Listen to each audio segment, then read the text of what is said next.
decía que muchas gracias a quienes están conectados y gracias también a quienes están presentes, que son quizá los principales escuchas, y gracias también al Instituto por el esfuerzo de conectarnos a todos en los que no hemos podido estar ahí de manera presencial, para que podamos pues participar.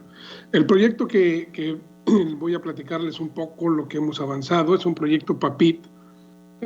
Como probablemente todos saben, estos proyectos están, muchos de ellos pensados para 3 años, y este proyecto en específico está iniciando su segundo año, con lo cual tenemos algunos avances, pero todavía estamos un poquito lejos de llegar a la conclusión probablemente a los resultados más importantes. Pero es un proyecto PAPIT de grupo en el que estamos participando 3 dependencias de la UNAM, el Centro de Física Aplicada y Tecnología Avanzada, que está en el estado de Querétaro, y la Unidad Académica de Sistemas Arrecifales, que depende del Instituto de Ciencias del Mar y Limnología, que está en Puerto Morelos, Quintana Roo, que es justo donde me encuentro en este momento, porque justo vinimos a realizar varias actividades con ellos, ¿no? Entonces, por eso estamos aquí.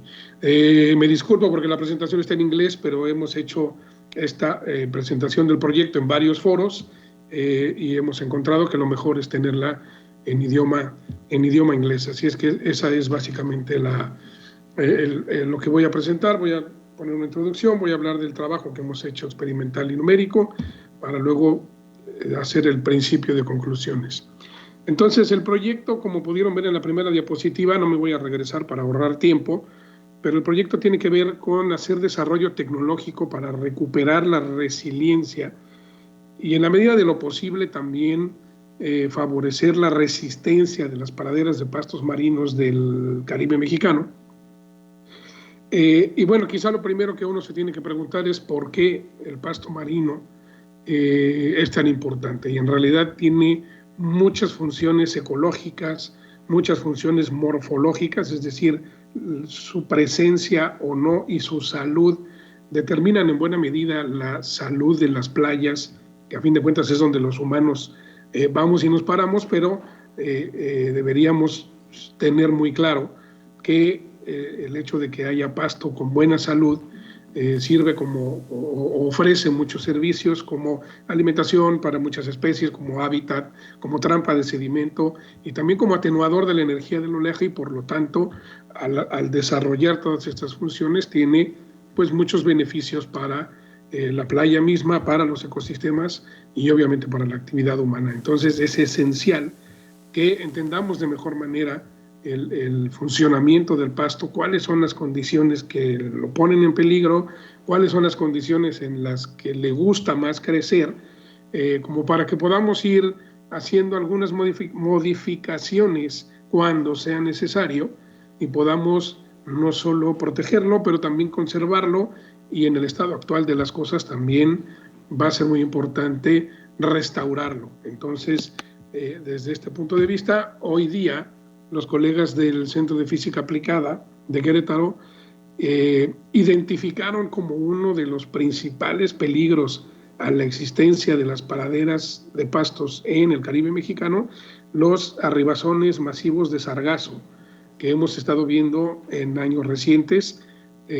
Yo a veces me atrevo a decir que ya llevamos tantos años con este problema que quizás deberíamos dejar de llamarle arribazón anormal y empezar a asumirlo como una situación que va a estar ocurriendo muy seguido, con todo y que años como el 2024 y lo que llevamos de 2025 ha habido muy poco sargazo en comparación con los años anteriores, pero bueno, ya parece ser que con algunas imágenes satelitales y otras tecnologías están identificando que para la primavera y verano de este año vamos a tener otra vez unas buenas toneladas de sargazo llegando a la playa de México en el Caribe.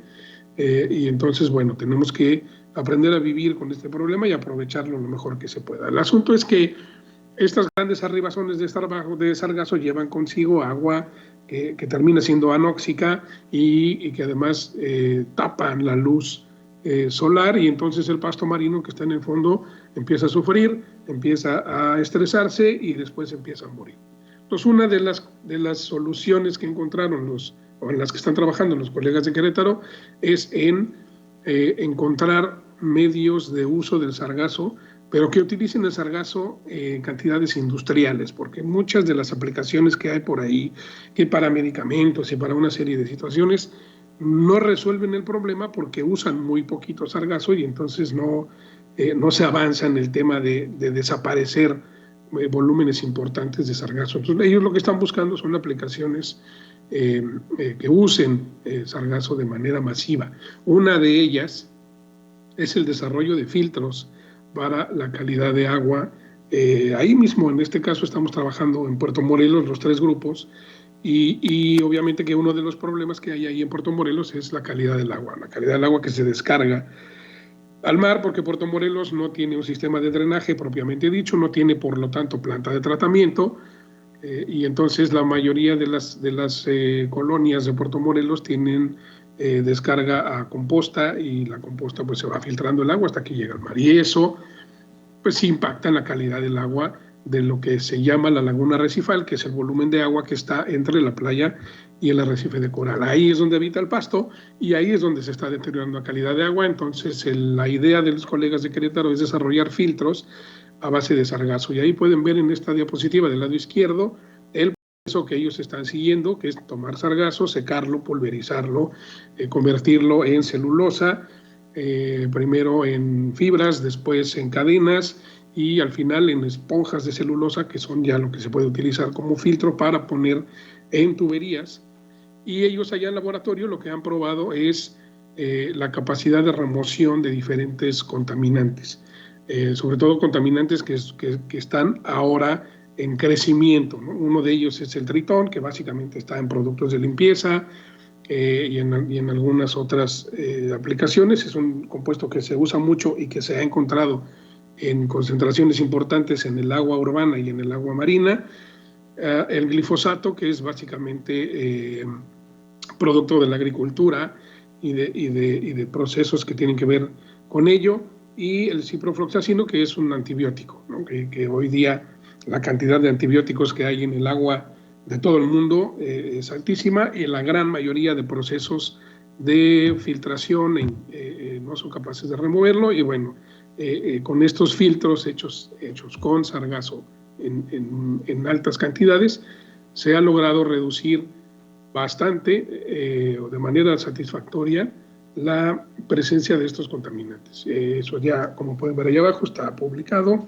El año pasado los avances se pudieron ya poner por escrito. En cuanto a la parte del trabajo de los colegas de Puerto Morelos, ellos están trabajando en metodologías más eficientes para la restauración de los pastos marinos, obviamente porque ya han sido dañados por justamente lo que estoy hablando, calidad del agua, por los arribazones de sargazo, y entonces ellos lo que están trabajando son diferentes métodos para favorecer la restauración de las praderas. Entonces, lo que pueden ver ahí en cada uno de los cuadritos son diferentes estrategias, ¿no? Que van desde plantar individuos, poner semillas, poner grupos de individuos, y se está estudiando y se está monitoreando cuáles son las mejores alternativas, cuáles funcionan mejor y cuáles hacen las praderas más exitosas en términos no solo de crecimiento, pero también de resiliencia y de resistencia en estos sitios, ¿no?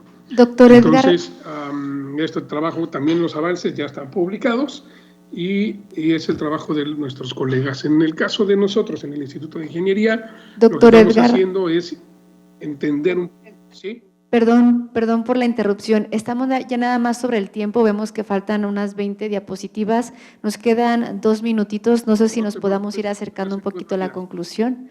Muchas gracias. No te preocupes, estoy midiendo mi tiempo. Lo que estamos haciendo nosotros en el instituto es trabajo de laboratorio y trabajo de modelado numérico para representar y entender lo mejor posible la interacción entre la hidrodinámica y el pasto. Entonces, básicamente hay tres tipos de hacerlo, específicamente como un coeficiente de arrastre, como un medio poroso y como elementos independientes del pasto. Aquí está lo que estamos usando nosotros, que es justamente la última aproximación de la diapositiva anterior, que es modelar tanto en laboratorio como en modelo numérico los diferentes los pastos como elementos individuales. Y entonces estamos mirando turbulencia, estamos viendo inestabilidades en el grupo de hojas y los vórtices que va generando. Entonces, en el laboratorio Costas y Puertos montamos un primer experimento para medir la interacción entre el oleaje y un pasto. Voy a poner un pedacito nada más de este video para que lo veamos lo más rápido posible. Usamos una medición con PIB, que simplemente significa iluminar con láser el agua y hacer una serie de fotografías en alta velocidad. En este caso usamos 700 fotografías por segundo para obtener de manera muy detallada y muy cercana el movimiento de nuestra hoja de pasto idealizada.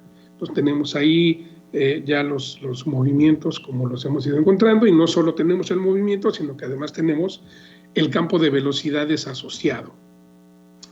Lo anterior fue el campo, digamos, el mapa de velocidades, y aquí están las series de tiempo de velocidades tanto del pasto como del agua.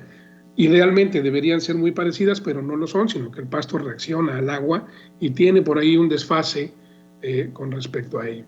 Entonces, el siguiente paso para empezar a utilizar modelado numérico pues es hacer una validación, y hicimos en numérico con un modelo de dinámica de fluidos computacional.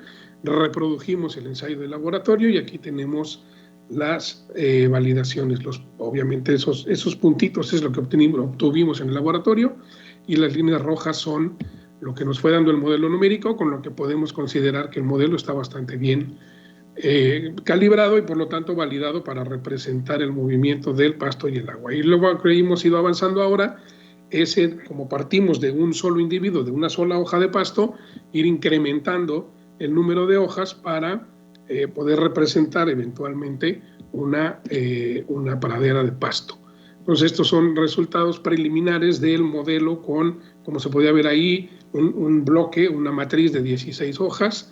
El modelo da las facilidades para tener mediciones en muchos puntos, en muchas zonas, y poder ir analizando la interacción del pasto con el agua, cómo se disipa la energía, cómo interactúan ambos fenómenos. Y bueno, una ventaja de estos modelos es que se pueden hacer animaciones muy bonitas, en donde además de los datos de muy alta precisión, validados, también se puede pues observar que el movimiento se parezca a lo que uno va mirando en el mar. Y ahora estamos trabajando con praderas cada vez más largas. Lo que queremos es llegar empezamos con una, seguimos con 4, ahora esta que ven aquí es de la mitad de la longitud de onda, y ahora ya estamos trabajando con modelaciones de una longitud de onda o de más de una longitud de onda de largo para lograr parecernos lo más posible a lo que sucede en el pasto real. Entonces, ¿qué hemos concluido hasta ahora? O cuáles han sido nuestros avances. Uno muy importante es que fuimos capaces de medir el movimiento de la hoja de pasto con técnicas no intrusivas. Eso significa no solo que lo medimos, sino que desarrollamos, con ayuda de un postdoctorante que se llama Carlos Echeverría, que muchos lo conocen, desarrollamos el método para medir con técnicas de visualización y además de bajo costo, lo cual a mí me gustó mucho porque estos equipos suelen ser altamente costosos, y ahora lo estamos haciendo con equipos de muy bajo costo. Cuesta del orden de 20 a 30 veces menos, de 20 órdenes de magnitud menos, lo cual ha sido muy bueno.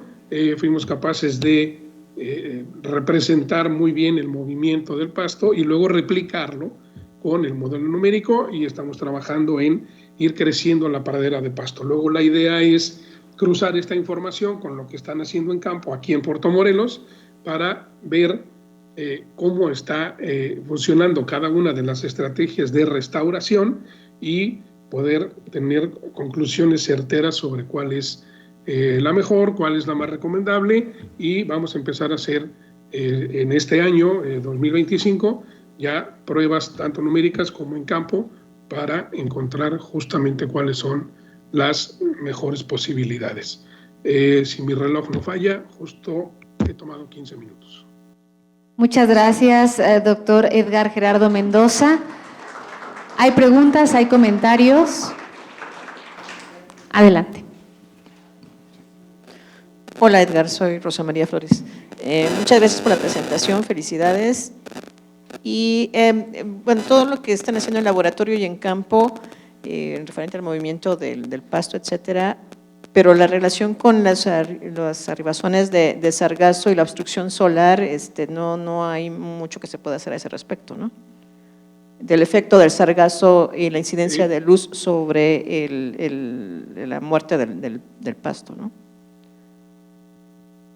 Claro, lo que estamos haciendo es trabajar en los dos sentidos, hacer desarrollo tecnológico para repoblar el pasto, digamos, para hacerlo más resistente, más resiliente y que crezca, y al mismo tiempo lo que están buscando los colegas de Querétaro es un medio de protegerlo ante uno de los, o sea, desarrollar tecnología para protegerlo ante uno de los riesgos más importantes. Ahí es donde está la liga. Quizás no estamos haciendo el trabajo tan de la mano, pero a fin de cuentas el resultado de ambos trabajos es la recuperación de los pastos marinos en Puerto Morelos. Muchísimas gracias. ¿Alguien más? Adelante. Gracias, Edgar. Buenas tardes. Felicidades por la presentación. Una pregunta rápida. ¿Los pastos marinos los han utilizado para prevenir o mitigar o corregir problemas de estabilidad? Sí, por supuesto. Una de las funciones más importantes del pasto es atrapar arena, y a la hora que los pastos van atrapando arena, favorecen la estabilidad de las playas. Entonces, digamos que es un valor más o menos entendido, y en ese sentido lo que buscamos es que el pasto sea resistente, que el pasto sea robusto, porque ya sabemos que eso se va a traducir en estabilidad de la playa, sobre todo en función de qué tan lejos está el pasto de la playa. Si está demasiado lejos, pues no tendrá casi ninguna contribución, pero el pasto que se encuentra en aguas más someras y más cerca de la playa es el que sí favorece la estabilidad de la misma. Entonces, una de nuestras ideas incluso es sustituir algunas estructuras rígidas y de concreto que hay en la playa por pasto. Y otra pregunta, ¿han estudiado de casualidad diferentes tipos de plantas? O sea, que en cuanto a sus raíces… Eso es un poco complejo sí, es un poquito estudiarlo a priori, es difícil. A veces las praderas de pasto no son tan diversas como uno podría pensar, y normalmente están conformadas por una especie solamente o dos. Ya si se encuentra una pradera uno con 3 especies es un caso raro, pero sí, bueno, los pastos que se encuentran más comúnmente aquí en la península, pues es el Thalassia testudium, que es el más importante, el Syringodium, y hay por ahí otra especie, pero la idea es incluso entender cómo se llega a esa combinación de especies, porque obvio que entre más diversa es la pradera, pues también es más resistente. ¿Alguien más? Perfecto, muchísimas gracias al doctor Edgar Mendoza, le damos un aplauso.